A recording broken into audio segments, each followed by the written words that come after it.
Soy Tamara Guerra Mantilla, soy médico de familia, tengo 50 años, he pasado el COVID, he estado positiva durante 2 meses y 4 días y esta es mi historia. Soy Rafael Melián Peña, tengo 55 años, soy comercial de seguro, he pasado COVID y he estado 55 días en la UCI. Y mi historia es esta. Soy Jesús Bonilla, fisioterapeuta, y me pongo en tu lugar para hablar con pacientes que ya han pasado por tu situación y que nos ayuden con su historia. Hoy vamos a conocer a Tamara y Rafael. Te dejo la conversación que hemos tenido de paciente a paciente. Mi nombre es Tamara Guerra Mantilla, soy médico de familia, trabajo en el Servicio Canario de Salud, específicamente soy médico de urgencia del Centro de Salud de Chamán. Ahí desempeño mi actividad como médico de urgencia, pero en los días que no estoy de guardia y por necesidad del servicio también sustituyo consultas de pediatría. Entonces estoy tanto en el ámbito de adultos como de niños. Yo me llamo Rafael Melián Peña, tengo 55 años, trabajo como asesor comercial en una compañía de seguros, en Allianz. Llevo 18 años trabajando ahí, aunque mi vida laboral ya van por 32, 33 años. Casado con 2 críos, una de 24, otra de 25, de 20, otro de 20, perdón, y que no están en casa, realmente viven fuera ya. Bueno, estamos ya solo mi mujer y yo. Algo de aficiones, pues me gusta el baloncesto y últimamente me dedico a bailar, ¿no? Y sí, bueno, me dedicaba, llevo bastante tiempo sin bailar porque no se puede en estos momentos, ¿no? Pero bueno, baloncesto, y mi actividad física anterior era 0,0 o poco más, prácticamente nada. Anterior es la palabra mágica en este caso, ¿eh? Ha cambiado mucho. Sí. Bueno, yo soy Daniel López, fisioterapeuta del Hospital de Gran Canaria de Tornegrín. Coordino la unidad de fisioterapia respiratoria en el hospital y, bueno, soy profesor asociado de la Facultad de Ciencias de la Salud en el grado de fisioterapia de la Universidad de Las Palmas de Gran Canaria y también, pues bueno, soy el director de la Escuela de Pacientes de Canarias. Como aficiones, pues el deporte, la salud, compartir, viajar, ahora no podemos, pero viajar, y el baloncesto. En eso coincido con Rafa. Y también el mar, vivir en Canarias te permite disfrutar mucho del mar, y para ello Tamara también, una de las aficiones de Tamara es el mar, ¿vale? Ella no lo ha dicho, pero lo digo yo porque una de las aficiones de Tamara es el mar. Entonces, la verdad que agradecerte mucho, Jesús, que hayas dado la oportunidad de este ratito que vamos a compartir aquí con Rafa y Tamara, y esperamos que este ratito pues, pueda ayudar y pueda servir a otros pacientes para que la experiencia que van a contar ellos en este ratito pues, pueda ayudar a otros pacientes.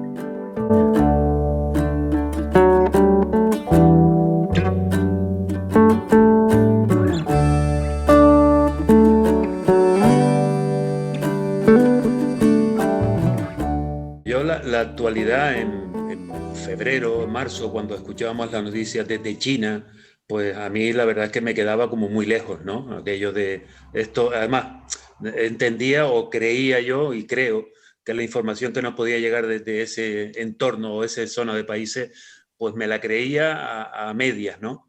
Cuando ya empezó en Italia, realmente ya me preocupé un poco, como diciendo, oye, parece que esto es más serio, pero realmente tampoco me estaba llegando una información de alarma, nada, yo no sé, yo sinceramente pensaba que era algo, pues como otras situaciones que, bueno, son un poco pasajeras, que a veces damos mucha importancia en los medios de comunicación, se le da mucha importancia, pero luego como que se quedan un poco cortos, pero en este caso no, en este caso yo no lo vi venir, la verdad, yo no lo vi venir. Y tenía una vida, digamos, normal.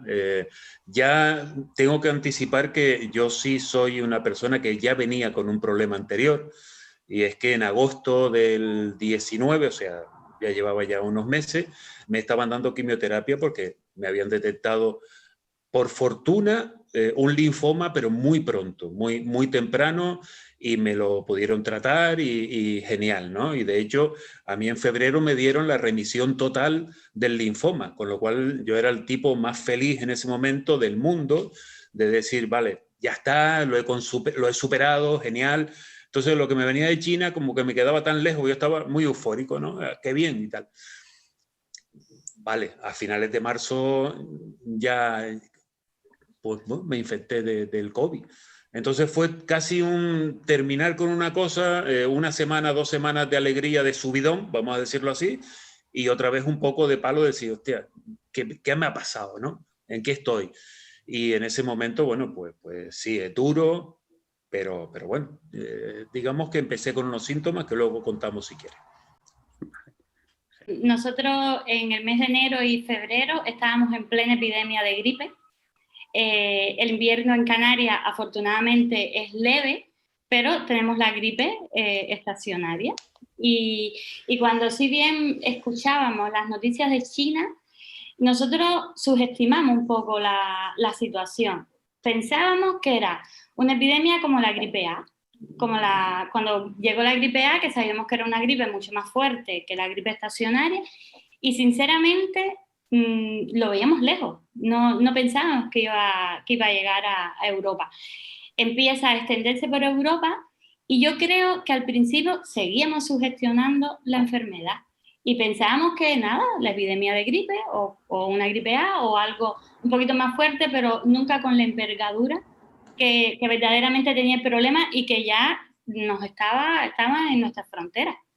Creo que también desde Sanidad, ellos, yo creo que de manera general esta era la opinión que teníamos y cuando ya vinimos a reaccionar la teníamos en nuestras puertas. Y ahí empezamos a luchar. De hecho, yo me enfermo el 10 de marzo, hago mi guardia de fin de semana y efectivamente en esa guardia nos enfermamos 3 personas. Pero cuando yo empecé, yo pensé que era mi gripe, porque da la casualidad que el año anterior, en la misma fecha, hice un contagio de gripe. Es cuando me doy cuenta que me veo un poco más afectada, cuando digo, no, esto no es gripe. Y ya me comunico con riesgo laboral, le comento mi situación, empiezo a escuchar mi centro de salud, que fue uno de los centros de salud más afectados, y que ya nos dimos cuenta que estábamos contagiados. Afortunadamente, como me sentía tan afectada, desde el 10 de marzo yo misma me hice un aislamiento en mi casa. Ya no pude salir más. Sobre las 24 horas después de presentar los síntomas, el malestar general, la fiebre, que si bien no era muy alta, pero sí era una fiebre que te agotaba, te sentías muy, muy decaída, muchas sudoraciones, muchos dolores en todo el cuerpo, dificultad para mantenerte erguida. Yo me quería poner de pie y no podía estar en una posición erecta, no podía acercarme al baño, tenía que ir casi como si fuera arrastrándome al baño. Después una tos que nos duró 33 días, nos duró la tos. Al cabo del tercer o cuarto día nos dimos cuenta que teníamos afectación del gusto y del olfato. Cuando el jueves, aproximadamente 72 horas después de tener yo los síntomas, ya por mucho que quise alejar a mi marido de mi vida, ya estaba contagiado. El domingo cayó con los mismos síntomas iguales y mi hija se contagió como 21 días después, pero los síntomas fueron muy, muy leves. Juventud y divino tesoro, cefalea y 2 días de deposiciones líquidas, nada más. Entonces hicimos el aislamiento 1 mes y medio dentro de la habitación, que no salíamos para nada, era un poco triste porque teníamos que tirar de los amigos que venían, te ponían la comida en la puerta, se iban.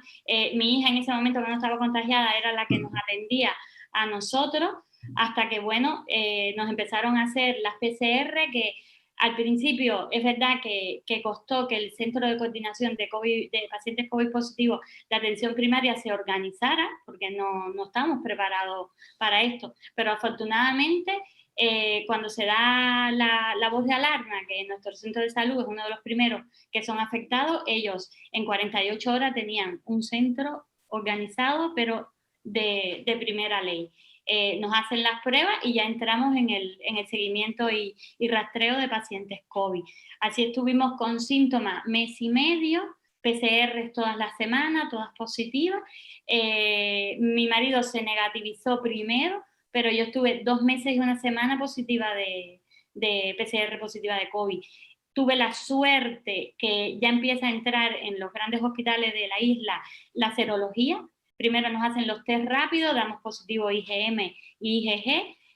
Después nos hacen la serología, ya afortunadamente, aunque las PCR seguían positivas, ya yo tenía una IgM negativa, es decir, ya no tenía la enfermedad y ya tenía IgG positiva con unos anticuerpos con un título bastante elevado. Pero los síntomas fueron bastante difíciles al principio. Qué bueno tuve que, dado a que soy profesional del servicio, me pude mantener en casa. A lo mejor tuve días que desaturada, me bajaba un poquito la presión de oxígeno, pero yo sabía cómo poder controlar la situación y no tuve que ir al hospital. Aunque algunos compañeros me decían, si sigues con las deposiciones líquidas más de tantos por día, te vas al hospital. Yo creo que era el susto que yo tenía, que ya al otro día yo me sentía mejor. Pero bueno, afortunadamente no tuve que ingresar.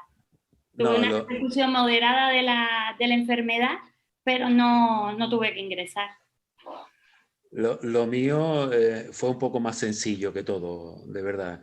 Fue bastante más sencillo. Yo, enlazo con lo anterior, como estaba de subidón de la primera noticia, pues me fui a Madrid el 6 al 9 de marzo, justo un par de días antes de que comunicaran pandemia. Espectacular. Eres un crack, eres un superviviente. Sí, eso sí es verdad. Entonces, regreso de Madrid el lunes, el miércoles cierran las universidades, con lo cual mi hijo vuelve. Yo ahí no noto absolutamente nada. El jueves me hago una analítica en el Negrín, el lunes me hago mi consulta con el hematólogo, el 16. Bueno, mi vida normal, hasta que nos meten en cuarentena, no me acuerdo qué día de marzo. Y prácticamente ahí, ya cuando el día 4, día 5 de cuarentena, empecé a notar síntomas. La fiebre, al igual que Tamara, poca fiebre y con un paracetamol iba bien, pero el cansancio, el muscular, estoy agotado, no puedo, eso sí es verdad, y las deposiciones líquidas yo creo que fue desde el minuto 1. Esos 3 síntomas eran con los que yo conviví durante unos pocos días. Ya empecé ponías la televisión y oías COVID, COVID, COVID, COVID, y coño, pues parece que coinciden los síntomas. Yo, evidentemente, en mi ignorancia. Entonces lo que hice fue aislarme un poco en mi habitación. Tengo mi baño allí, mi mujer se fue a la habitación libre donde no está mi hija, y bueno, y un poco nos pasamos un poquito de separación. Yo creo que funcionó, evidentemente, porque tanto mi mujer como mi hijo ni lo han tenido ni lo han pasado, no tienen anticuerpos y no lo han pasado. O sea que conviviendo conmigo unos cuantos días, al principio, bueno, pues vale, es contagioso, pero yo no los pude contagiar. Y el sábado 28 de marzo, pues en la cena, pues tuve un ictus, perdona, ¿cómo se llama esto cuando...? Un síncope, me desmayé, pum, me caí al suelo y ahí fue cuando ya vino la ambulancia. Perdón, me había olvidado. 3 días antes o 2 días antes había llamado al teléfono de COVID diciendo, oiga, tengo estos síntomas.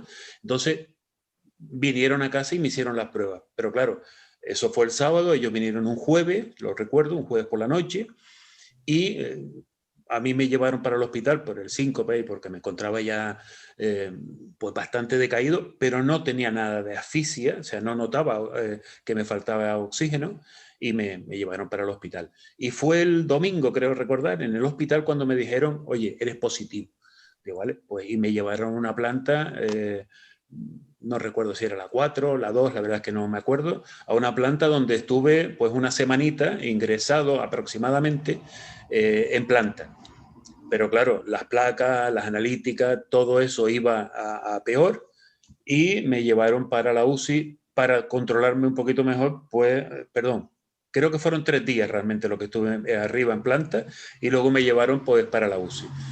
Y ahí la verdad es que con las fechas me pierdo bastante porque no cojo el calendario y me pongo a tachar y a los 3 días me bajan a la UCI y no sé si 4 o 5 días o 6 días después, pues ya me tienen que sedar y entubar. Fueron 55 días en UCI y 69 días en total en el hospital. Eso no es por lo que lo haya contado yo, sino porque mi mujer me ha dicho, oye, fueron 69 días. Digo, vale, genial. Lo que sí quiero decir es que, porque mucha gente dice, te asfixia. Yo nunca noté la sensación de que me asfixiaba, ni siquiera cuando estaba en la UCI. Me decían, oye, que no va, que esto cada vez está peor, que tal. Y yo decía, pues no lo entiendo, pero sí, yo me siento bien. Pero sí es verdad que hay que un poco dejarse llevar por las analíticas, por la gente que realmente sabe, ¿no? Y oye, llega un momento, me pusieron, sinceramente no lo sé, si 3 o 4 tipos de oxígeno, que si en la nariz, que si la boca, que hasta una que parecía una de estos de submarinista de alta presión me pusieron, ¿vale? Y aquello no iba y yo no me notaba tan mal, o sea que es un tema muy serio y además muy peligroso, porque uno puede decir, la saturación está bien. No, nosotros no vamos con el dedito metido en la máquina esa caminando por la calle o aquí en casa. Entonces, bueno, es serio. Esto es uno de los síntomas que se relata más habitualmente. Y es lo que estamos viendo. O sea, el paciente relata que se encuentra bien, pero los parámetros ventilatorios son malos. Eso es lo que me decía. Y no tenía correlación. O sea, habitualmente un paciente que tiene buena oxigenación no tiene por qué presentar disnea. Entonces, esto es lo que al principio nos descontroló a nivel intrahospitalario, ¿no? Y ahora lo que estamos viendo es precisamente lo contrario. Pacientes que tienen tienen función pulmonar normal y tienen una disnea increíble. O sea, desconocemos todavía, claro, todas las investigaciones que se están haciendo y todos los estudios que se están haciendo, ¿no? Pero la verdad que nos ha descontrolado y a medida que vamos conociendo las secuelas que van apareciendo en los pacientes, no hay un patrón homogéneo generalizado. Sí que hay un patrón, todos los que llegan allí a mi unidad, todos tienen disnea, pero en cambio le haces un test de la marcha, tienen un buen test de la marcha, le haces una espirometría y están todos con una buena espirometría.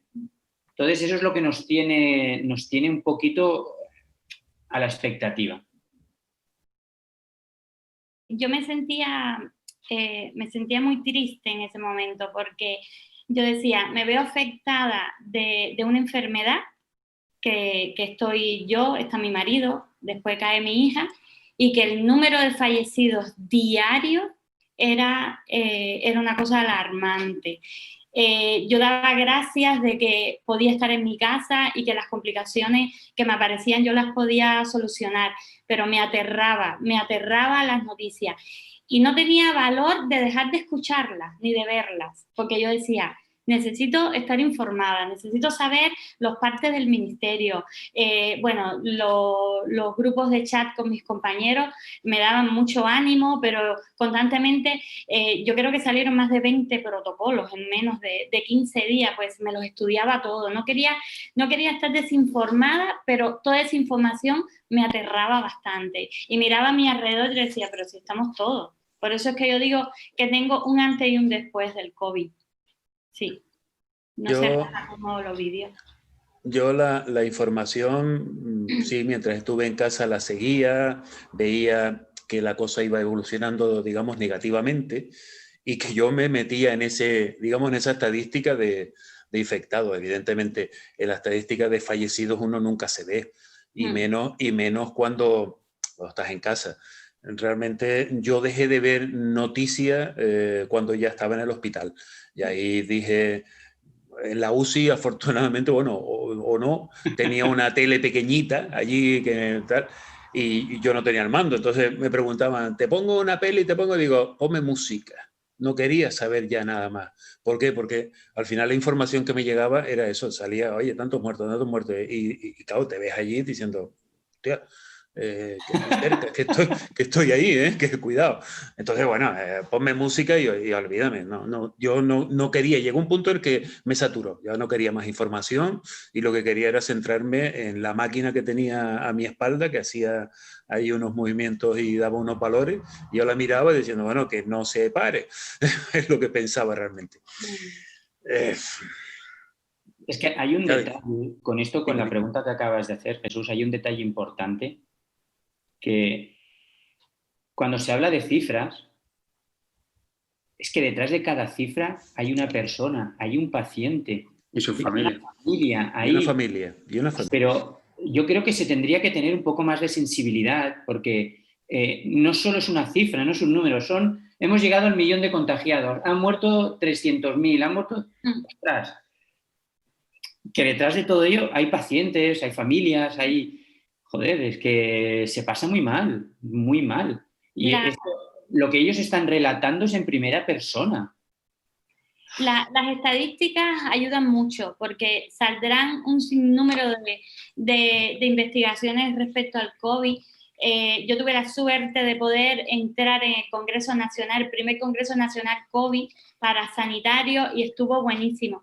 Pero las estadísticas las daban tan bien, porque cada vez que yo veía que subía el número de contagiados sanitarios, yo decía, no vamos a poder llegar al final. ¿Cómo vamos a hacer para cubrir nuestros servicios? Pero más contagiados, más enfermeros, más auxiliares, más médicos, y ni te cuento lo que contaban cuando morían sanitarios, y más o menos era de nuestra edad y mucho más jóvenes todavía. Entonces yo decía, Dios mío, no estamos, nadie está seguro aquí, nadie. Pero bueno, con eso como que nos íbamos adaptando a esta nueva realidad que yo decía que, bueno, lo que no te mata te hace fuerte. Era lo que yo tenía en mi cabeza. Lo que no te mata te hace fuerte. Pero bueno, las estadísticas hacen falta. Y ya después, algún día se lo contaremos a nuestros nietos, pero nos torturaban un poquito al principio. Sí, nos torturaban mucho con las estadísticas, y sobre todo cuando tú estás dentro de la estadística y tú dices, qué fácil es pasar de la columna infectado a la columna ya no estás con nosotros. Joder, además lo que sí me he dado cuenta es que es muy fácil de pasar, y además totalmente inesperado. Pasa y ya está, y pasa. Y no hay un porqué, nada, te pasó y se acabó. Y bueno, es complicado. Es bastante complicado porque además al ser algo nuevo, y eso lo viví, digamos que mal, en la UCI me decían, Rafael, es que si te pasa algo, me tengo que poner un EPI, me tengo que tal, y esto necesito 5 minutos casi para entrar. Y me decía, es que no estamos acostumbrados a esto. Cuando pasa algo, abro la puerta y entro, y estoy al lado tuyo. Lo que necesites, aquí estoy. Dice, y ahora me tengo que poner el EPI, la gafa, tengo que ponerme un equipamiento que me lleva 5 minutos. Y 5 minutos, es que es muchísimo tiempo para una UCI. Entonces, claro, yo la verdad es que las aprecié muchísimo, veía los turnos, cómo cambiaban, cómo te animan, cómo están ahí contigo, pero también les veía las caras de decir, tía, es que igual es que no puedo hacer nada. Igual es que si se le salta el oxígeno, pues, tengo que entrar y tengo que ponerme el EPI, la gafa, y tardo, y 5 minutos sin oxígeno, adiós, Rafael. O sea, no. Entonces, es complicado, la verdad. Acostumbrados no estábamos, pero preparados cuando la epidemia del ébola, a nosotros nos prepararon. Y nosotros todavía... cuando empezó este tema de COVID, los primeros EPIs que teníamos, lo teníamos de cuando el ébola. ¿sabes? Y a todo el personal sanitario se le preparó como ponerse un EPI y quitarse un EPI. Que en ese momento yo dije, Dios mío, hasta gracias le tenemos que dar al ébola, que teníamos esta preparación previa, ¿sabes? Que por ese lado, y yo me acuerdo de las primeras conferencias que nos dieron en el Servicio Canario de Salud, nuestros compañeros de suministro, decía, bueno, no cuento con todo el material en cantidad necesario, pero tenemos todo lo del ébola que afortunadamente no los tuvimos que utilizar y eran los mismos, ¿sabes? Y ya de cierta manera te sentías un poco protegido porque estaban en los centros de salud, pero bueno, no estamos acostumbrados, como bien acabas de decir. Y que tiene un proceso, ponerse o quitarse un EPI, quitar vi mucho, ponerse no, pero quitar vi unos cuantos, y tiene un proceso y una técnica que no es fácil. Me gustaría destacar que es que encima no podían recibir visitas, claro. Que se pasaron durante aproximadamente 6 semanas sin poder recibir visitas en el hospital. O sea, el contexto era muy complejo, Jesús. Sí, por eso realmente, a ver, estar en la UCI ya duro, estar solo la convierte en bastante más duro, y el saber que te pueden ayudar, pero con una cierta de limitaciones, pues multiplica por mucho, ¿no? Y cuando además sabes que lo que te están dando, la medicación, como bien me decían, oye, es experimental, es que no tenemos claro cómo evoluciona, entonces lo pones todo en contra, tú dices, bueno, a ver, ¿cómo se sale de aquí? Pues no sé, la verdad es que no digo que te dejes ir y que las horas al final sean minutos, no, ni mucho menos. Son minutos cuando ya estás dormido, te han sedado y ahí ya no te enteras de nada, y lo único que funciona o que sigue funcionando es tu mente, y sueñas, y los sueños son tan reales como que estás despierto pero no lo estás, o estás haciendo cosas, estás dormido en una cama, estás ahí o boca abajo, no sé, o te daban la vuelta y yo qué sé, te hacían contigo lo que realmente quieres. Cuando estás despierto realmente estás preocupado, asustado, o muerto de miedo, como lo quieras ver, da lo mismo.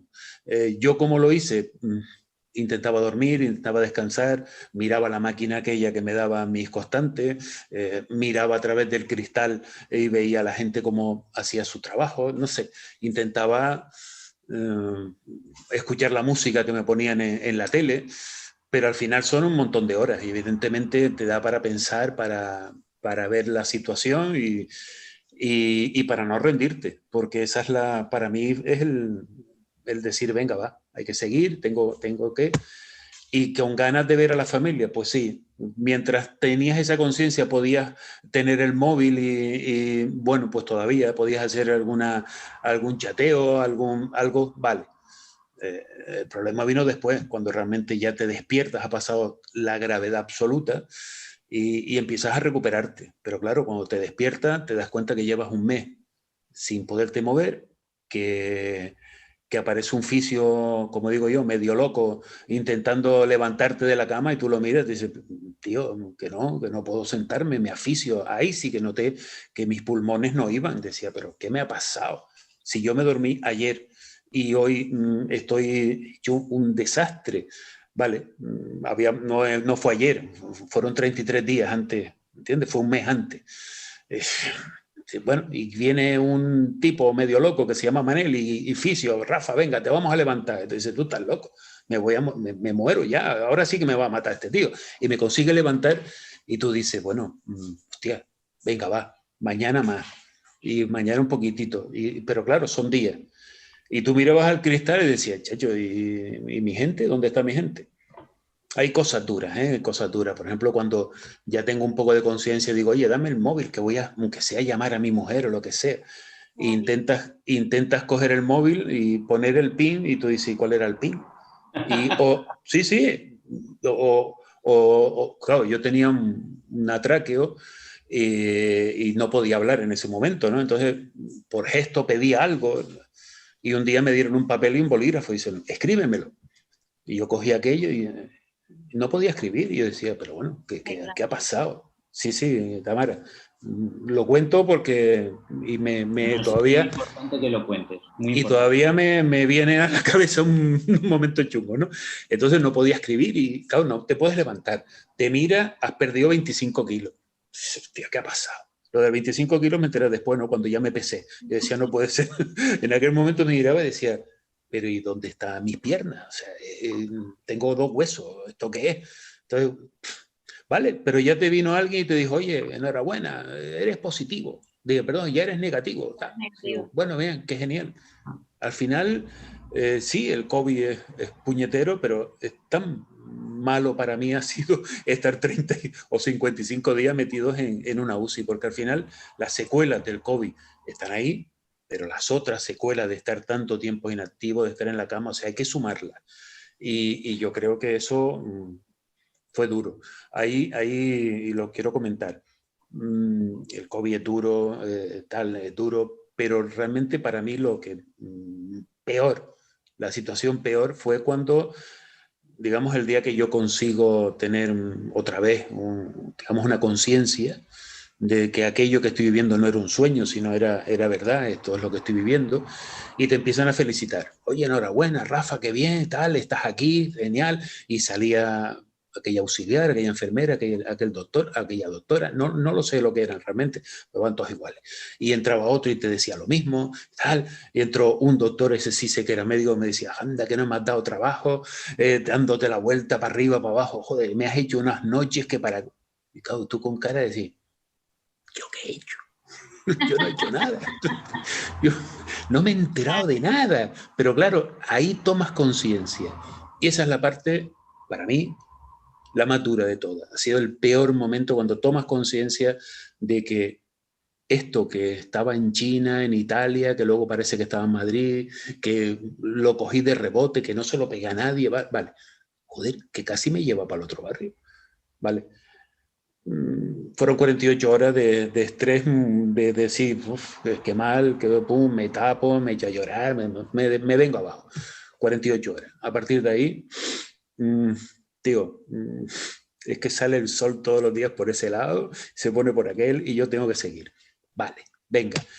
Pero no es para tomárselo a broma, a mí me molesta un poco el tema de los negacionistas, pero bueno, oye, cada uno que vaya con su película, pero cuando tienes a alguien cerca que lo ha pasado, no digo tan malo como yo, sino que lo haya pasado, simplemente.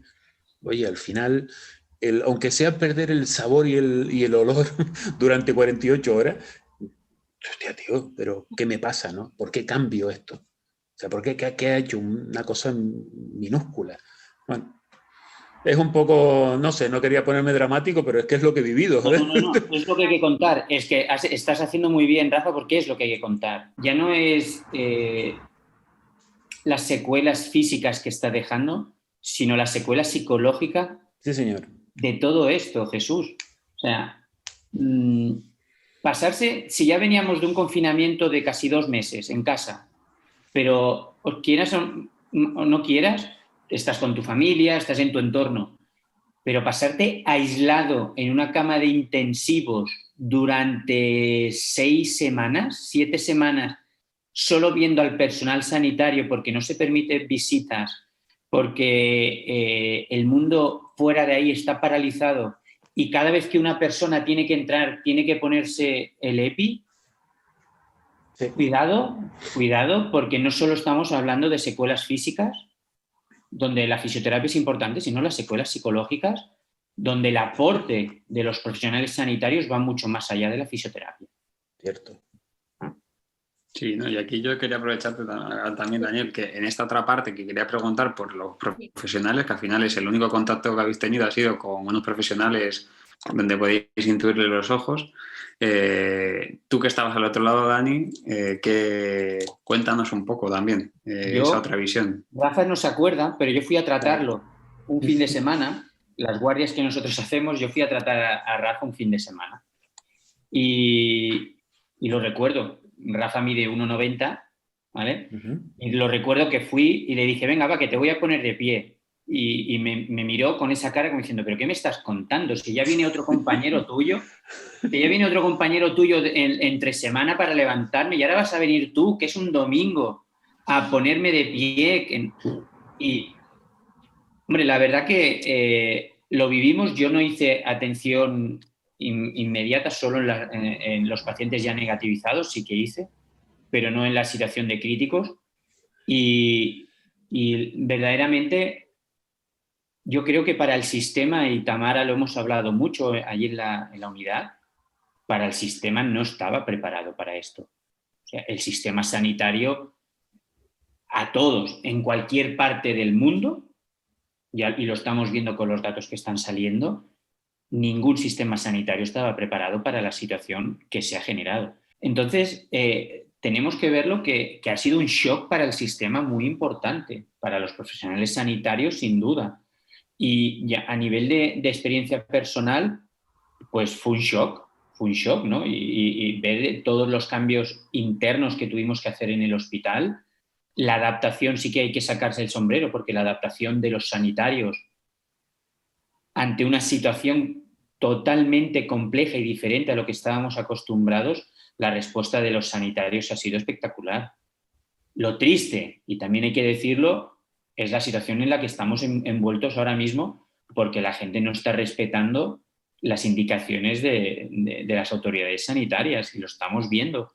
Y eso es lo triste, porque venimos de una primera ola, que yo ahora, con lo que Mercedes del Val dijo el domingo, no sé si estamos en la primera todavía, porque dijo que aquí en España todavía no ha llegado el frío para que llegue la segunda ola.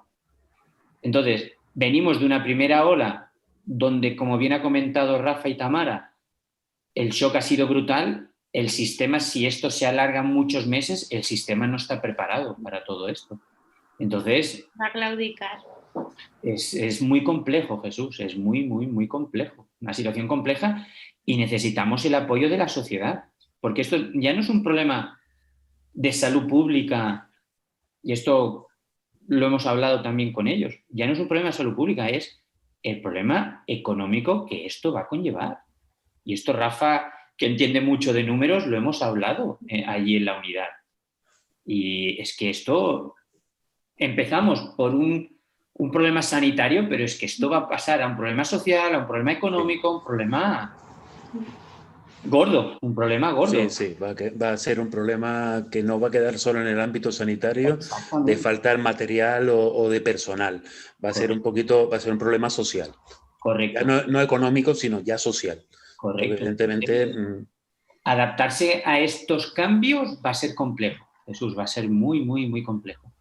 Hay que ser optimista, pero también hay que ser, digamos, muy, muy serios, muy rectos, de intentar, oye, pues si no podemos ir a cenar a un sitio como hacíamos antes, hace muchos años, que salíamos a cenar a las 11 de la noche.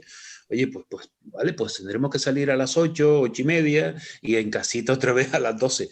Vale, pues venga, pues tenemos que estar en casita a las 12. Lo que no es serio es que, bueno, con mi edad no, pero gente, digamos, mayor o mucho más joven, que terminan en la playa echándose ahí, pues no. Oye, vamos a encerrarnos una temporadita, venga. O convertirnos un poco en alemanes, si queremos decirlo así, en alemanes o en suecos, venga, va. Ser un poco más nórdico, más, no sé, somos muy besucones. Nos encanta dar un abrazo, un beso y tal. Bueno, pues si tenemos que romper esa dinámica muy latina, muy nuestra, bueno, pues habrá que adaptarse. Pero bueno.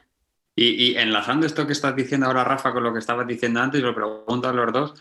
Cuando en este momento que habéis pasado un momento muy malo, habéis pasado por vuestro peor momento, con mucha preocupación, mucha incertidumbre, vais siendo conscientes de lo que habéis pasado, y cuando llegáis a ver a vuestros familiares, cuando llegáis a ver a vuestros seres queridos, no puede ser besucón, sí que puede serlo. ¿Qué se te pasa por la cabeza? ¿Te frenas? ¿Qué haces? A mí me dieron un abrazo. Lo siento, pero a mí me dieron un abrazo. Yo lo lamento mucho, pero es que es lo que tocaba. Sí. De todas maneras, en ese momento yo estaba totalmente convencido de que tanto mi mujer como mi hija, vamos, yo se la había pegado. Yo estaba totalmente convencido de, joder, lo pasaron leve o asintomático o lo que sea. Pero no entraba en mi cabeza de que conviviendo conmigo tantos días, pues no hubiese pasado nada, ¿no? Eso me descuadraba, pero bueno, es así y ya está. Pero sí me dieron un buen abrazo cuando la vi. ¿Y cómo reconforta, joder? Es que, Sí, sí. joder, Porque es además que... no sé, es como algo que no lo ves venir, o sea, aquello de ¿cuándo? Yo qué sé, no sabes cuándo. Y cuando llegas a aquello de decir, bueno, vale, es otro pasito más, venga, parece que, pues sí es verdad que ya ahí estaba negativo, ya llevaba unos cuantos días negativos, y muy al final, fue ya, no sé si fue 1 o 2 o 3 días antes de salir de la UCI, o sea que ya, como me dijo un médico, que no recuerdo el nombre lamentablemente, yo no sé qué hice una queja, no una queja, sino que pedí algo, o no sé, no me acuerdo muy bien, una tontería, y me dijo, ya cuando un paciente empieza a pedir o a quejarse, ya no es un paciente de UCI. Entonces ya sabía que me iba para la planta, pues están acostumbrados a que estemos muy calladitos, ¿no? Muy tal. El tipo me dice, nada, ya si te molesta algo, si aquello, no sé si era la sonda, no me acuerdo lo que era. Oye, que esto me molesta, y dijo, si te quejas ya no eres paciente de UCI. Dijo, pues tienes razón. Y ahí me fui a la planta, y si no recuerdo mal, creo que también fueron 4 o 5 días que estuve en planta, y literalmente me echaron. Y lo digo en el buen sentido, ¿eh? Porque la doctora que me dijo un viernes, Rafael, vete del hospital porque tienes las defensas tan bajas que vas a coger cualquier otra cosa. Entonces prefiero que estés en tu casa y te mandamos a ADO, que es el programa de Atención al domicilio. gracias, atención al domicilio, y preferimos ir a tu casa, que vas a estar en un entorno más protegido que en un hospital. Y salí, no te digo corriendo, porque salí en un andador, porque no podía prácticamente caminar, y fueron las 2 semanitas que otro Dani, no este Dani, sino otro Dani, El pues me fisioterapeuta venía, en la unidad de hospitalización a domicilio. exacto, venía a casa, y el trabajo de 2 semanas fue el, el ponerme de pie, el caminar, levantar unas pesitas, a ver si era capaz de mover el brazo, un poco eso. Fueron 2 semanas hasta que ya me llevaban a rehabilitación respiratoria, y ya cambia, no digo de la noche a la mañana, ni mucho menos. Ahora hablaremos de eso, ahora hablaremos Vale, de eso. ahí cambia todo. Volviendo a la secuela psicológica, que yo creo que sí es importante comentarla, eh, son bastante fastidiadas, porque los recuerdos, esa soledad que has vivido durante tanto tiempo, te vuelve a invadir cada cierto tiempo. Antes Dani comentaba que cómo llegué yo a la unidad pues yo llegué, si de 0 a 100, siendo 100, estar perfecto, pues yo fui a -10, -20, ¿no? No llegaba ni a 0. Es que cualquier pensamiento mínimamente negativo, Rafael se venía abajo, ¿no? O sea, yo hablar con alguien, este rato que llevamos hablando sobre este tema, con mi mujer, es que no podía aguantarme, no, me venía abajo rápidamente. Todavía me cuesta, pero ya lo llevo bastante mejor, ¿eh? Lo llevo bastante mejor. Y bueno, según pasan las semanas y los días, bueno, pues cada vez mejor, pero yo levanté la mano en el hospital y pedí ayuda psicológica. Yo levanté la manita y le dije a la doctora, oye, necesito hablar con alguien, y vino un psiquiatra, y estuvimos charlando un buen rato, o sea que a veces también, y lo digo para quien lo esté pasando o en un futuro lo pase, levantar la mano, pedir ayuda, tampoco está mal, ¿eh? Porque nada, somos fuertes, salimos, somos muy machitos, venga, va. No. Levanta la manita y di aquello de, oye, necesito, no sé. Evidentemente yo no sé si necesito un cardiólogo o un neumólogo, eso no lo sé, eso me lo tendrá que decir alguien, pero oye, yo de aquí estoy, no soy yo, parezco otro. Entonces levantar la manita y pedir ayuda viene bien. Es que esto es lo que hay que contar de la enfermedad. Que no es solo la secuela física, porque la secuela física ya la hemos curado, ya has estado 10 Claro. semanas allí conmigo. Exacto. No pasa nada, la secuela, ya físicamente, yo ya te dije, estás al 80% de tu capacidad. Ahora ya, vida normal. Mantenerlo. Correcto. Mantenerlo. Pero verdaderamente el factor psicológico de eso es lo que hay que cuidar, lo que hay que mimar, lo que hay que atender, pero desde que estáis en el hospital, porque eso es de lo que pocas veces se puede abordar por la carga asistencial que hay. Pocas veces se puede abordar. Cierto. Tamara, cuéntalo tuyo. A ver, yo en mi caso, yo estuve aislada con mi marido 1 mes y medio en la habitación. Después, afortunadamente, ya eres negativo, puede salir de la habitación, pero entra mi hija en aislamiento. Entonces, fueron hasta 2 meses y medio que yo seguía dando positiva de PCR y, bueno, contacto con la familia cero. Nos mirábamos por el balcón de mi habitación, da al balcón y casi que hablábamos lenguaje de señas. Hasta los 2 meses y 4 días que ya yo soy negativa, me acuerdo un día que nos reunimos en el salón, ya todos negativos, y nos miramos así y gracias al Circo del Sol, que nos daban unas sesiones maravillosas en internet gratis, hacíamos sesión en familia y con palomitas y todo como si estuviéramos en el cine. A la semana más o menos de ya yo dar negativa, se me ocurre salir a caminar en el horario que permitía el estado de alarma. Salgo con mi marido y se mueven todos los edificios de la Avenida Marítima. Digo, ¿aquí qué ha pasado? Me agarro así de mi marido y me dice, ¿qué te pasa? Digo, que se mueve todo. Dice mi marido, ¿cómo que se mueve todo? Digo, sí, se mueve todo. Yo no tenía estabilidad para caminar. Empiezo a caminar por la Avenida Marítima y a los 20 minutos me tengo que sentar.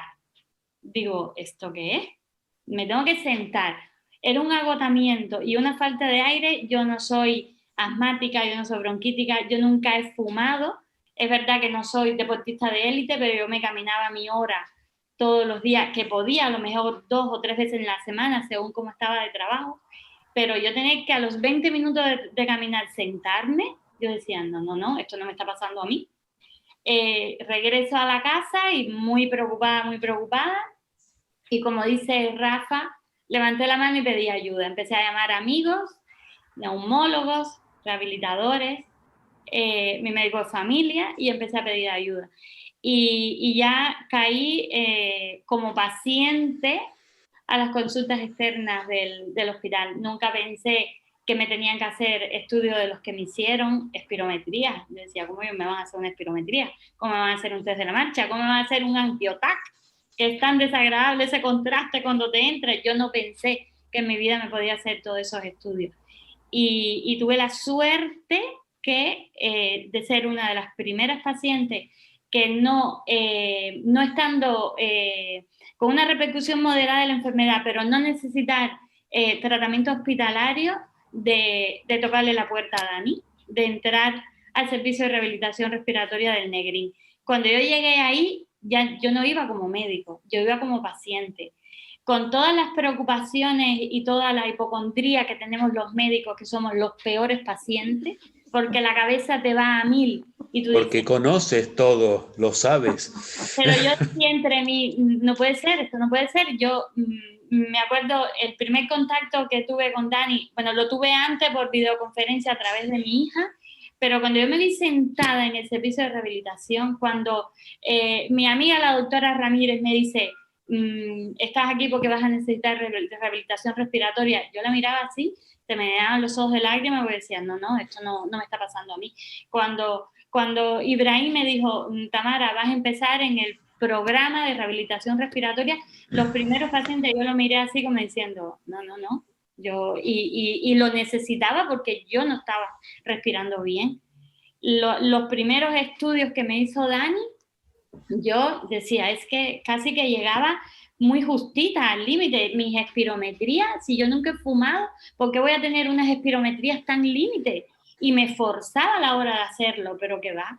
la debilidad respiratoria de los músculos, tanto respiratorio como de todo mi esqueleto, yo no me la podía imaginar. Y afortunadamente empiezo con el doctor Daniel Fernández. López, para mí. Y López. Y cuando lo conozco así, me entrego al servicio de rehabilitación respiratoria. Él me empieza a hacer todos los tests, se da cuenta en qué situación basal yo entro y empezamos con las sesiones, que al principio las caras de nosotros eran un poema, porque él hablaba y nosotros, Ambrosio, que era un paciente con patología respiratoria que ya era conocido del servicio, y Ambrosio me miraba así y yo decía, Dios mío, yo no voy a poder llegar ni a la mitad de lo que este hombre está diciendo. Y él, con esa confianza que nos iba dando día a día y nos iba aumentando la potencia de los ejercicios, la duración y la intensidad, fuimos subiendo esa cuesta que tanto nos costaba llegar y hacer la parábola que él nos decía. Ahora me encantaba porque todas las semanas nos iba dando una idea de la situación en que estábamos, pero también nos iba diciendo, pero tienen que llegar aquí. Y nosotros, es decir, tenemos que llegar aquí, lo veíamos tan lejos, ¿sabes? Empezamos con ejercicios de rehabilitación respiratoria con carga. En mi vida yo me vi levantando pesas. Y esa pesa que era de 1 kilo en cada brazo, en cada mano, eso hay que decirlo. Nos pesaba como si fueran 10 kilos. Yo decía entre mí, no puede ser, tengo 1 kilo en cada mano, nada más. Pero lo hacíamos progresivamente, bajo su supervisión en todo momento, con aquello que él decía, inspiren hasta lo más que puedan y después expiren. Tómense su tiempo, no hagan un ejercicio, porque había días que estábamos como una moto, que lo hacíamos todo rápido y él decía, no, pero ahora van a esperar. No, todo tiene su tiempo. Después en la bicicleta, cuando Rafa llegaba y empezaba a hacer la terapia en bici, yo miraba y decía, ay, Dios mío, que después me toca a mí. Y ver a este hombre tan grande ahí, subiendo la potencia y subiendo la duración del ejercicio, sudando, pero claro, en todo momento estábamos monitorizados, no desaturábamos, la frecuencia cardíaca sí se nos disparataba, a él no, a él y a Ambrosio, ellos eran unos máquinas, yo creo que eran deportistas antes, porque ellos tenían unas frecuencias cardíacas y la mía en una ocasión me llegó a 165, que el corazón se me salía por la boca, pero nosotros seguíamos. Después Dani nos proporcionó el Power Free, que después nos metimos en internet y vimos la importancia de ese aparato, y nosotros le decíamos, es que la membrana mía está rota, no sube. Y era mi afectación que no podía subir esa membrana. Y así lo fuimos haciendo poco a poco. Llegamos al final de las 10 semanas, que yo me veía en la semana número 5 y yo decía, yo no voy a llegar a lo que Dani dice. Y Dani decía, venga, ya estamos en esta parte de la parábola, ya estamos llegando casi que a la cima. Y entonces nos iba motivando, él tiene mucha experiencia en rehabilitación respiratoria. La unidad, es verdad que fuimos testigos de cómo la infraestructura la tuvieron que modificar, porque claro, nosotros éramos 3, pero Dani yo creo que tenía 3 pacientes antes, pero después le venía toda una marea de pacientes que no tuvieron la suerte que tuvimos nosotros, que fuimos los primeros. En España hay 4 unidades, si mal no recuerdo, y que Dani me rectifique, en toda España de fisioterapia respiratoria, y tenemos la suerte que Canarias tiene la del doctor Negrín, y que la verdad que la experiencia fue maravillosa. Yo entré como paciente, en ese momento yo no era médico. Actualmente yo me siento rehabilitada ya desde el punto de vista fisioterapéutico y desde el punto de vista psicológico, es decir, físico y psicológico. Yo continúo con mis ejercicios 3 veces por semana, con mis ejercicios respiratorios, porque mi hija es alumna de 4º año de fisioterapia y me lleva ahí a rajatabla, pero es que lo he incluido a mi vida diaria. ¿sabes? Eso ya, yo lo necesito. Yo necesito caminar, yo necesito hacer mis ejercicios respiratorios con pesa. Yo todavía me utilizo mi Power Breath y me siento muy contenta porque levanto mi membrana. Yo lo puedo decir desde el punto de vista de paciente, que a mí me sirvió de mucho hacer esas 10 semanas de rehabilitación. Mis compañeras ahora están con el doctor Daniel y yo le digo, chicas, ánimo, es fuerte. Les decía, cuando terminan cansadas, terminan casi que acribilladas, los músculos no son de ustedes, se quedaron ahí en el servicio, pero después van a poder valorar el antes y el después. Terminamos la rehabilitación, en mi caso Dani nos hizo los test y la diferencia, yo no me creía las estadísticas que él me dio, pero claro, eran reales porque éramos nosotros, ahí no había otro paciente con posibilidad de confusión, y yo la verdad que le tengo que dar las gracias porque para mí fue un antes y un después de la rehabilitación de fisioterapia respiratoria. Todo esto hay que ponerlo en contexto, Jesús, porque ellos 3 fueron los 3 primeros que entraron, los 3 primeros pacientes que han entrado en el estudio, ahora tengo 4 más. Y hay que ponerlo en el contexto de que cuando yo le planteo al hospital hacer este estudio, pues evidentemente había muchísimo interés porque la literatura científica no hay publicaciones sobre esto, sobre lo que en las secuelas y lo que está quedando, ¿no? Y yo sí que quiero remarcar 2 cosas. Por un lado, la implicación del paciente es esencial para que esto funcione verdaderamente. Rafa, en este sentido, su entrada en la unidad, verdaderamente cuando Rafa entró no estaba al nivel de Tamara.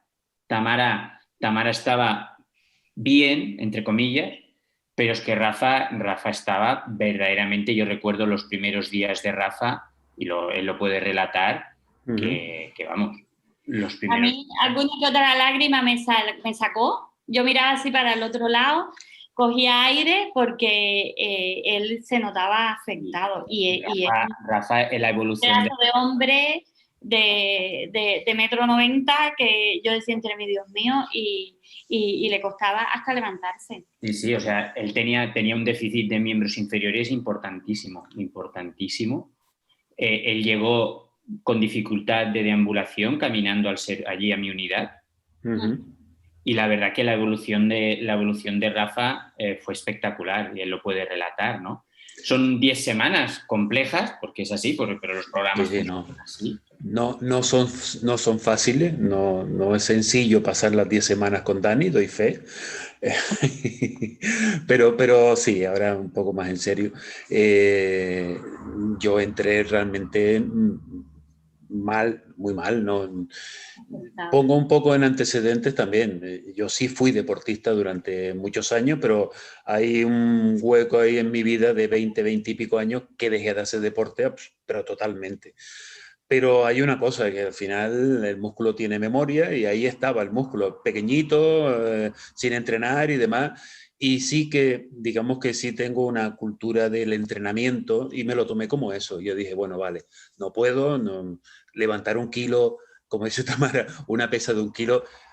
No te digo que sea insultante en su época, pero es una vergüenza, es una vergüenza. Entonces, claro, yo miraba aquello y decía, pero ¿cómo es posible que yo no pueda levantar esta pesa y ponerla delante de mí y mantenerla? O sea, pum, se me caía el brazo y decía, hostia, que no puedo. Pero bueno, la cultura esa del entrenamiento, del día a día, de ir mejorando cada día, eso también me ayudó, ¿eh? Afortunadamente eso lo viví durante muchos años, y eso me ayudó, que cuando Dani me decía, oye, tenemos que llegar a 45 minutos de bicicleta. Claro, Tamara lo miraba y decía, está loco. Yo lo miraba y decía, no sé si me voy a llegar yo, lo veo complicadito. No. Y más cuando el primer día no hice más de 15 minutos y ya estaba, pero mira, creo que urgencia está abajo, ¿no? En la tercera, pues ya abre la trampilla y tírame para abajo, porque es que no puedo más. Bueno, vale. Pero sí es verdad, también es un poco de mentalización, de decir, oye, vamos a intentarlo, con lo cual estoy de acuerdo con Dani, lo digo para el que va detrás de mí, hay que creer en lo que se va a hacer y que se puede hacer. ¿Qué va a costar? Yo no digo que no. Va a costar y es duro y vas a sudar y te va a doler y vas a estar al día siguiente con pocas ganas de moverte porque es que me duele todo. Bueno, bien, pues tendrás que moverte un poquito porque si no te va a doler más. Esa es la realidad. Bueno, pero hay que superarlo. Y no dejarse llevar, sino hacer caso a lo que realmente, oye, son 45 minutos, pues venga, 45 minutos. Que vamos a ir haciendo intervalos, pues venga, lo hacemos.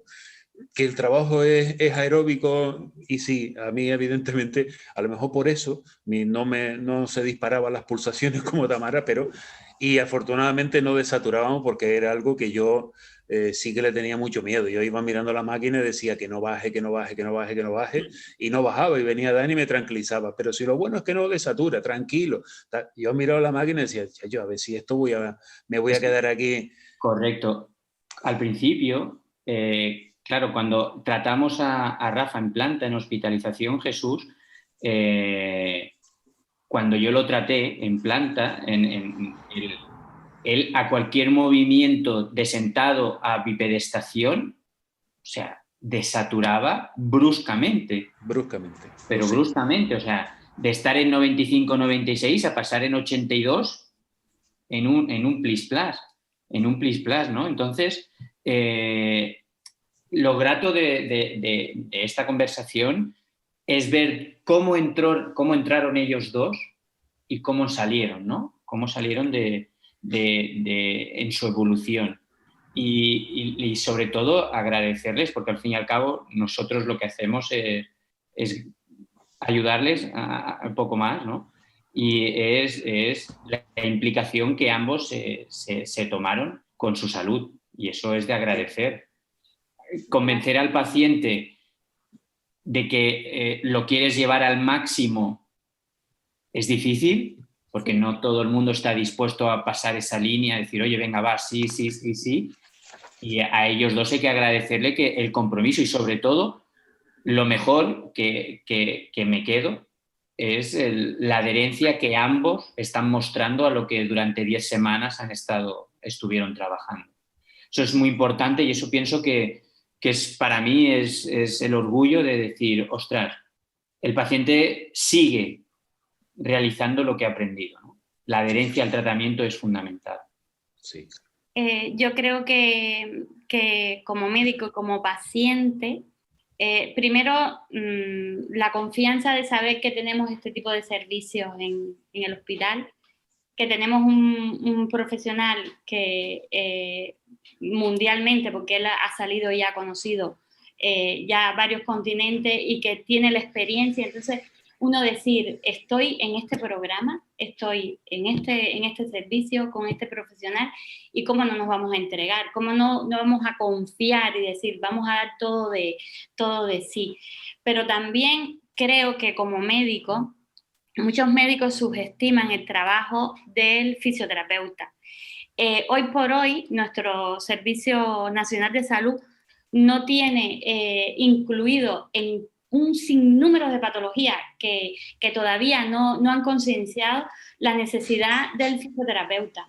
Y que para mí, desde una cirugía pequeña hasta una cirugía mayor, una cirugía torácica, necesitamos del fisioterapeuta. Y nos cuesta mucho llegar a ellos. Nos cuesta mucho porque la infraestructura de sanidad no ha entendido que es un tratamiento que tiene que ir a la par de un tratamiento. Es que primero que un tratamiento farmacológico. Entonces, cuando esa conciencia pueda llegar a nuestras mentes como sanitarios, yo creo que avanzaremos mucho más, porque nosotros fuimos 3, Dani ahora tienes 3 más, pero ¿cuántos pacientes no hay de COVID? ¿Cuántos pacientes no hay afectados? 8.000 en Canarias. Entonces, dime, estadísticamente, ¿a qué por ciento llegamos? A nada. Nada, somos nada. Entonces, somos nada. Tuvimos el privilegio y la suerte y el orgullo de estar como paciente, pero como sanitario digo, ¿qué podemos hacer? ¿Qué podemos hacer para que el Sistema Nacional de Salud entienda que esto es imprescindible para la vida para la vida, porque a mí me cambió la vida. Me cambió la vida. Y Rafa, bueno, lo puede decir. A mí me dio una segunda oportunidad realmente. Así mismo. Claramente. Porque esto creo que lo hemos comentado en algún momento, Dani, porque, vale, somos 3 y ahora hay 4, 7 y pasarán 50. Pero la verdad es que no recuerdo cuántos casos hay, si hay 6.000 o 8.000 o 12.000 en Canarias, no lo sé. El porcentaje es... Pero es que al final no podemos ser unos privilegiados. Debería ser algo, digamos, normal. Sí. Cotidiano. Exacto, algo cotidiano. No sé cuántos Danis hacen falta, ¿eh? Hacen falta unos cuantos más. Bueno, antes comentabas 4 unidades o 5, no sé, las que hay en España. No hay muchas, no hay más de 7, no hay en todo el país. Pues bueno, 7. Haces cuenta, 1 millón llevamos. El porcentaje aún parece que es más ridículo, ¿no? Entonces, y yo creo que al final esto se va a pagar. Porque, bueno, yo tengo 55 años, bueno, mi esperanza de vida es la que es, 20, 30 más, no lo sé, las que sean. Pero los que están cogiendo o tienen secuelas con 30 años, su esperanza de vida es mucho más larga. A largo plazo, el Servicio Canario de Salud o el Sistema Sanitario Nacional va a pagar. Le va a salir más caro porque al final van a aparecer dentro de 5, 8, 10 años un montón de gente con secuelas o con problemas respiratorios que no se han tratado en este momento. Ojo, no nos libra a nosotros, bueno, vale, bien, pero yo ahora mismo físicamente, respiratoriamente, bueno, yo no sé decirte si estoy mejor que antes, porque no, mis pulmones están tocados, pero yo me siento muy bien, me siento muy bien. No sé, yo creo que esto es un problema evidentemente político, de dinero y tal, pero que se va a pagar a largo plazo, porque alguien de 30 años con COVID, con algunas secuelas hoy, cuando tenga mi edad, dentro de 20 años, no sé cómo va a estar. A ver, pero como yo, a lo mejor no, ¿eh? Entonces, eso hay que valorarlo. Estamos organizados. Desde primaria hay un centro de coordinación de seguimiento de pacientes COVID que va muy bien. Los médicos de familia están siguiendo sus pacientes COVID positivos y también un seguimiento de post-COVID, pero es acabar de entender e introducir este tipo de tratamiento ya desde atención primaria, ¿sabes? Ya como que nosotros somos la base de la medicina. Entonces, desde atención primaria ya incluir al fisioterapeuta que esté de la mano del médico y el enfermero del equipo de salud. Ahora, yo lo que veo por la calle, hay muy poca conciencia de lo que es el COVID, muy poca conciencia de esta enfermedad, a pesar de que ellos ven las estadísticas y ven los fallecidos y la cantidad de enfermos, no nos concientizamos que con solo usar mascarilla, medidas higiénicas, a hacerle caso a las normas y a las recomendaciones de nuestro Sistema Nacional de Salud, de esta manera es que más o menos esta pandemia la vamos a controlar. Pero es que de manera general somos 1% de la población los que nos hemos concientizado, ya sea como pacientes o nuestros familiares que han tenido que sufrir lo nuestro también. De esa manera somos 1% de la población los que llevamos esta conciencia en nuestras cabezas, el resto no. Y la verdad que el consejo que le doy a la población en general es que seamos más conscientes, que seamos más solidarios, como dije la otra vez, que las recomendaciones del Sistema Nacional de Salud no es nada del otro mundo. Son cosas sencillas, son medidas que las tenemos al alcance de nuestra mano y que creo que de esa manera nos vamos a ayudar todos y a parar esta pandemia que tanto nos está afectando. Yo lo que le puedo decir es que primero tenemos que vivir en sociedad. Entonces, la forma de que este país no se pare de nuevo es que cumplamos solamente con las normativas que nos da nuestro Sistema Nacional de Salud, que cumplamos con el uso de la mascarilla, que cumplamos con todas las recomendaciones que desde nuestros médicos de familia, nuestros sanitarios, la estamos diciendo a diario. Vale, y de esa manera concientizarnos que es una enfermedad social, económica, sanitaria, es un daño en todas las esferas de la vida, y que de esta manera, cuidándonos y cuidando el que está al lado, lo podemos solucionar. Es lo que es mi consejo. Vale, yo para no repetirme con lo que ha dicho Tamara, yo me voy a referir al que desgraciadamente lo ha cogido, se ha contagiado del virus. Mi consejo es no rendirse. Evidentemente duro, para lo pequeñito que es muy puñetero, el jodido, te puede llevar hasta límite, hasta un extremo muy, muy fastidiado, pero que si no nos rendimos y nuestro cuerpo nos da la oportunidad, se puede salir. Con esfuerzo, con trabajo, con constancia, pero se puede salir. No hay que rendirse y que tener el ánimo y la gana de seguir para adelante, porque al final no tenemos otra, ¿eh? No tienes otra oportunidad. Esta es la que hay, la tienes que jugar hasta el final y la vas a ganar. Ya está, no te puedes rendir. El mensaje o el consejo es no te rindas. Lo primero que yo recomendaría a los pacientes que puedan tener pues secuelas respiratorias, evidentemente, es ponerse en manos del neumólogo, ¿vale? Para conocer exactamente en qué alcance pueden ser esas secuelas. Y a partir de ahí ponerse en manos de un fisioterapeuta que le pueda orientar y le pueda ayudar a través del ejercicio terapéutico, que es lo que hacemos al fin y al cabo, y lo pueda conducir, y que confíe como ha comentado Rafa, ¿no? Que confíe en el fisioterapeuta, que al fin y al cabo somos los profesionales que podemos ayudar desde la función de estos pacientes y a mejorar su calidad de vida. Poco más. Yo, en mi caso, evidentemente, ya no solo el COVID. Vengo de una patología anterior que a mí ya de entrada me ha cambiado la vida, que se llama cáncer, y de entrada eso ya fastidiaba bastante, ¿no? Pero bueno, empatas una con otra, con lo cual, si la primera me cambió, esta ya me reafirmó que tengo que cambiar o que tenía que cambiar, y mi cuerpo me ha dado 2 avisos. No uno, 2 avisos. Entonces, evidentemente, aunque uno diga, oye, pues antes era el trabajo, la familia, y al final los amigos, y luego estaba yo y no se sabe dónde estaba yo, bueno, pues la cosa cambia radicalmente, ¿no? Y que no me escuchen mucho mi jefe, pero es que es la verdad. O sea, habrán cosas que se antepone al día a día, y Dani le gusta mucho lo que hace, ¿eh? Pero hay cosas más importantes que el trabajo, ¿eh? Y ojo, me tira una piedra contra mí porque me ayuda a mí, o me ayudó en su momento. Pero es verdad, o sea, primero somos nosotros, porque no hay otro, somos nosotros, y no es ser egoísta, es la realidad. Soy yo, mi familia, mis hijos, mis amigos, y al final está el medio de vida para poder mantener todo el circo en marcha, ¿no? Yo ahora mismo me siento, la verdad es que bien.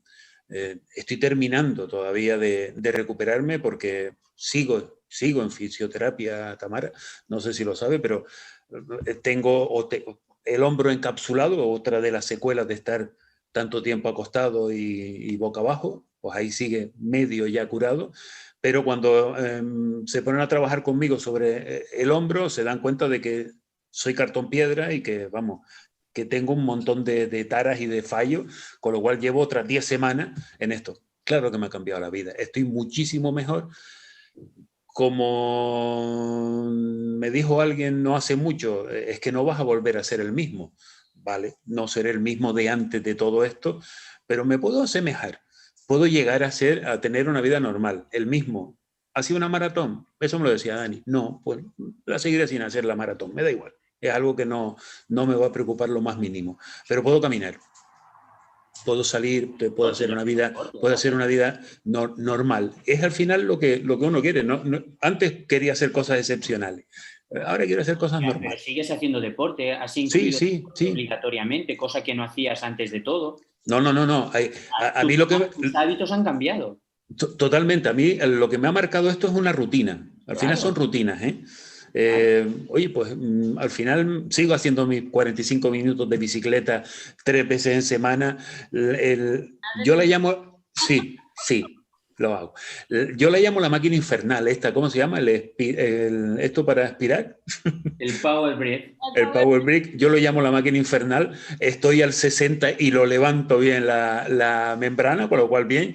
Creo que ya me toca pasarlo un poquito más porque Sí. yo creo que sí. Yo creo que ya no estoy haciendo nada, respiro más o menos normal. Cuando sube la membrana, mal rollo. Más rollo, sí. Pero bueno, sí es verdad. Me ha generado esto, me ha hecho tener rutinas. Ya está llegando al final de mi baja laboral, porque hasta hoy sigo estando de baja laboral. No he pasado por la experiencia de Tamara de incorporarme al mundo laboral y decir, hostia, que no puedo. Bueno, eso es algo que tendré que vivir en su momento, pero ahora mismo físicamente y mentalmente ya empiezo a estar con muchas ganas de volver, digamos, a mi actividad normal, que la normalidad no sea estar de hospitales, de tal. Eso también es importante, volver un poco a la vida normal. El no rendirme ha sido, vale, es lo que hay, y lo he pasado mal, evidentemente, pero, coño, no, hay que seguir para adelante. Y ya está, me he liado al final. No, Perdona, Jesús, me he liado. Ya tienes lo más importante, Rafa, de verdad, que son las ganas y la predisposición para hacerlo. Ya has tenido el entrenamiento previo y ya has tenido esa experiencia, o sea que yo encantado de escucharte porque es el camino para que vuelvas a la normalidad que tú quieras, y las maratones nos las encontramos todos los días en las cosas cotidianas, o sea que sí, es verdad. No hace falta irse a Nueva York a hacer los 42. Hombre, no estaría mal tampoco irse a Nueva York cuando pase todo esto. Ahora no. Ahora ni de loco, vamos. Por eso, vamos al patio. Bueno, Tamara, tus conclusiones. Yo, mi 70% de la vida es mi trabajo, y yo soy una enamorada de la carrera que elegí, y me encontré con una enfermedad que me convierte de médico a paciente, sin antecedentes previos de tener ninguna patología. Y me encuentra esta enfermedad que paso, me rehabilito, pero que no puedo volver a lo que era mi vida antes. Yo sigo trabajando igual, yo sigo haciendo mis guardias, doblando, atendiendo mi vida cotidiana, pero que he incluido una educación sanitaria que tanto predecía o aconsejaba a mis pacientes, y ahora la llevo yo. Yo he cambiado mi hábito dietético, mi hábito de ejercicio, no diario, porque lo hago 3 veces por semana, mira Dani, y el tiempo te da. Tienes tiempo para trabajar, tienes tiempo para decir, este ejercicio me toca hoy, y si por alguna casualidad me lo voy a saltar, mi hija me dice, hoy te toca, ¿vale? Entonces eso me ha cambiado la vida, y me ha cambiado para bien. Yo ni me creo todas las cosas que hago en un día, pero el ejercicio no me puede faltar. El planificar lo que vas a comer, porque a veces estás trabajando y comes lo primero que ves porque no tienes tiempo, no. Ahora tú te llevas para tu trabajo una dieta sana, y eso antes a lo mejor no lo veía o no lo quería ver hasta el momento que me enfermé. Cuando me enfermé, sigo trabajando igual, pero la vida me cambió en cuanto a la parte higiénico-sanitaria, ¿sabes? Y las medidas dietéticas y el ejercicio físico. Yo le tengo que dar las gracias a ellos dos, sinceramente, y a todos los pacientes que están viniendo, porque te sientes útil socialmente hablando en estos momentos. Le tengo que dar las gracias a los pacientes. Fuiste indispensable para nosotros, la verdad. La verdad, tú también eres un enamorado de tu carrera. Sí, claro, ya lo sabes que me encanta lo que hago. Pero en este momento pues, te sientes útil haciendo lo que estoy haciendo, especialmente con vosotros, ¿no? Así que os tengo que dar las gracias porque me permite sentirme orgulloso de la profesión que tengo. A ti, por favor. A ti, Dani, a ti, de verdad.